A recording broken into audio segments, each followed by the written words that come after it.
everyone, my name is Lewis Smith and I am here with my grandmother today, Eileen Ryan. Now, today we are here to talk about my grandmother's upbringing and her living in Germany in the 1940s and 50s after the war. Now, when did you move to Germany? I moved in 1948 to Germany from Jacksonville, Florida.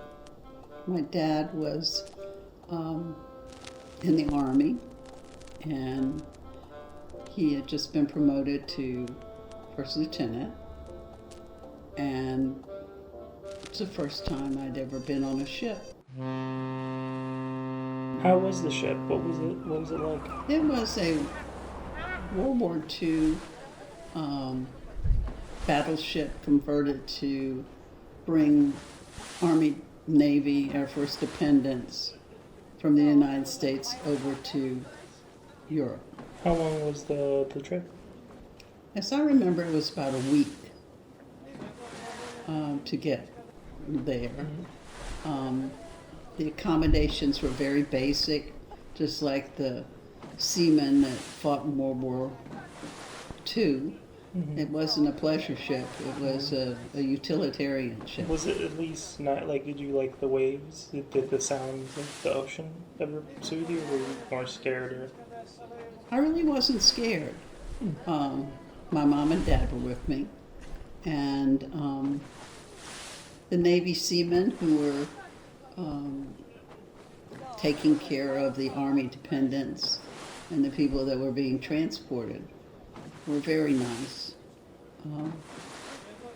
My parents both were susceptible to seasickness, and so they would come and get me. The young seamen would come and get me because I wasn't, and they would take me to the mess and sit with me while I ate my dinner with other Army dependent kids that parents were seasick.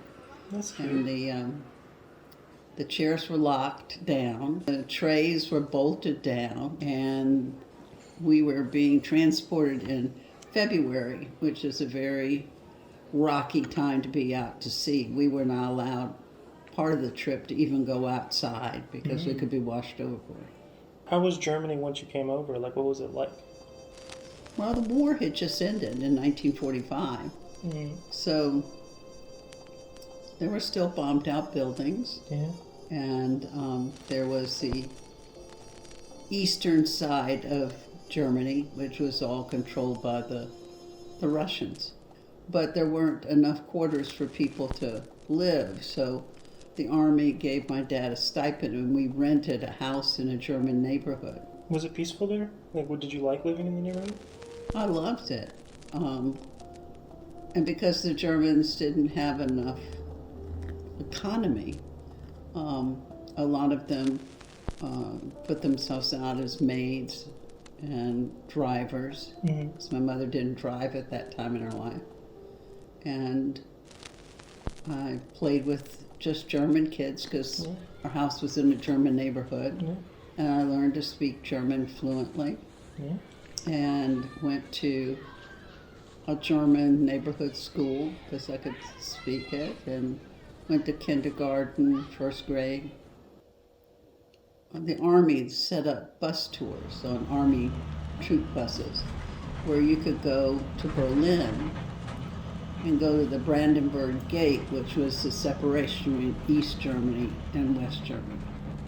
And of course, there weren't any Americans in East Germany because it was controlled by Russia. But you could take tours, and it was the first time I had gone into East Berlin, and I'd never seen so much devastation. I mean, there was still rubble and not many houses really standing. And we went in the winter, it was cold and snowing.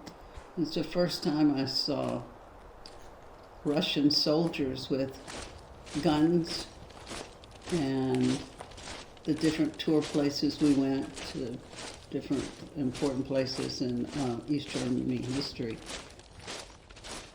Well, I thank you for your time, and thank you for having me. Oh, I'd love talking about it. Take care. Take care.